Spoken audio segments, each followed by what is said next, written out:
Здраво и добре дојдовте во првата лекција од Велдекс Академијата. Денес ќе зборуваме за нешто што сите го користиме, но малкумина навистина го разбираат, а тоа се парите, нивната историја и нивното потекло. Секој ден слушаме за пари. Неам пари, треба да заштедам, инфлација, плати, инвестиции и не знам што, но ретко кој се прашува што се воопшто парите, кој ги создаде и зошто вредат нешто тие пари. Ајде да се вратиме назад, многу назад. Замисли време кога нема банки, нема долари, нема денари, нема ниту продавници. Луѓето живееле во мали заедници, ловеле, саделе и правеле се сами.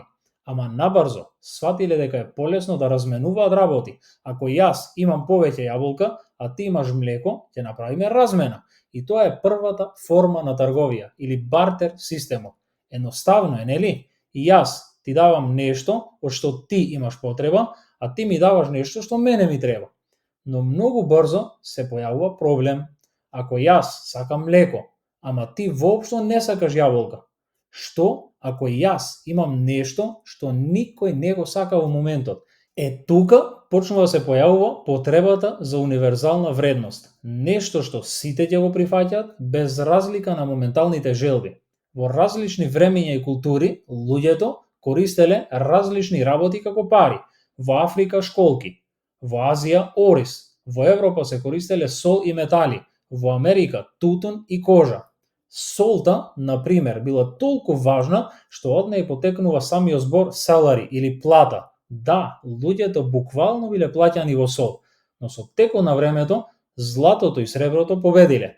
Биле ретки метали, убави, трајни и сите ги сакале. Можеш да ги стопиш, да ги поделиш, да ги чуваш со години и да ги пренесеш од едно на друго место.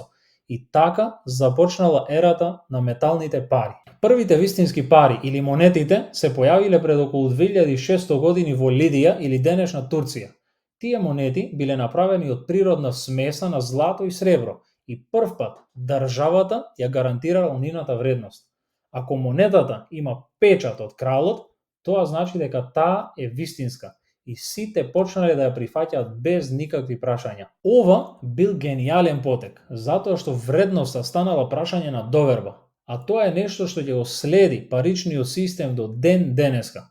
Со текот на времето, златните монети станале тежок товар. Луѓето почнале да ги чуваат во трезори, а наместо тоа да носат хартиени потврди дека има злато таму. Така се родиле првите банкноти. Банкнотата не вредела сама по себе. Таа вредела затоа што представувала злато каде што некаде е чувано. Ако имаш 10 златни парчиња во банка, банката ти давала хартија на која кажува и ти потврдува: овој човек има 10 златни парчиња во трезорот. И така луѓето почнале да разменуваат хартија наместо злато, затоа што едноставно било полесно. И ова е суштината на златниот стандард. Златниот стандард владел со векови. Секоја хартиена валута имала покритие во злато. Тоа значи дека не можеш да испечатиш повеќе пари отколку што имаш злато во трезорот. Овој систем ја држал економијата стабилна, затоа што не дозволувал прекумерно печатење на пари, но исто така ја ограничувал и државата. Не можела да финансира војни, проекти или спасувања кога немало доволно злато. Во 1971 година претседателот на САД Ричард Никсон направи историски потек, го укина златниот стандард. Од тој момент доларот, а потоа и сите други валути нема никакво покритие во злато. Тоа значи дека парите одеднаш вредат само затоа што државата вели дека вредат. Нема повеќе злато зад нив, единствено само доверба. И ова е моментот кога почнува ерата на фиат парите. Фиат доаѓа од латинскиот збор да биде, значи парите вредат само затоа што ние така кажуваме. Од 1971 година до денес, државите буквално може да создаваат пари со клик на копче. Кога има криза, се печатат нови пари. Кога треба стимул, пак се печатат пари.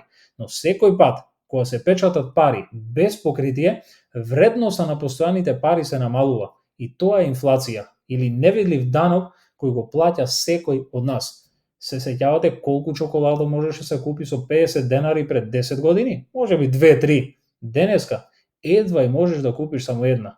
И тоа е инфлација на дело. Потоа доаѓа дигитализацијата. Повеќе не ни треба ниту физичка хартија, се е бројка на екран. Картички, онлайн плаќања, e-banking, PayPal и слични провайдери системи. Повеќето луѓе денеска немаат поим каде физички се нивните пари. Тие постојат само како бројки во базата на податоци. И во еден момент некој човек или група под името Сатоши Накамото си рекол: а што ако создадеме пари кои не зависат од никоја банка, од ниена држава или политичар? И така во 2009 година се роди биткоин. Интересно е што ако размислиш, со биткоин се враќаме на самиот почеток. Повторно имаме нешто што не зависи од држави, е ограничено и сите можат директно да го разменуваат, само што сега сето тоа се случува дигитално. Биткоин е како злато од 21. век, редок, ограничен и базиран на доверба, само што овој пат довербата е во технологијата. Замислете си само, од јаболки и крави до дигитални валути и блокчейн. Секој чекор бил обид да се направи размената на вредност поедноставна, побрза и посигурна. И сега, кога ја разбираме историјата, сме подготвени да влеземе во следната лекција, а тоа е како функционира финансискиот систем денес и каде се вклопува криптото во сето тоа. Се гледаме во наредната лекција.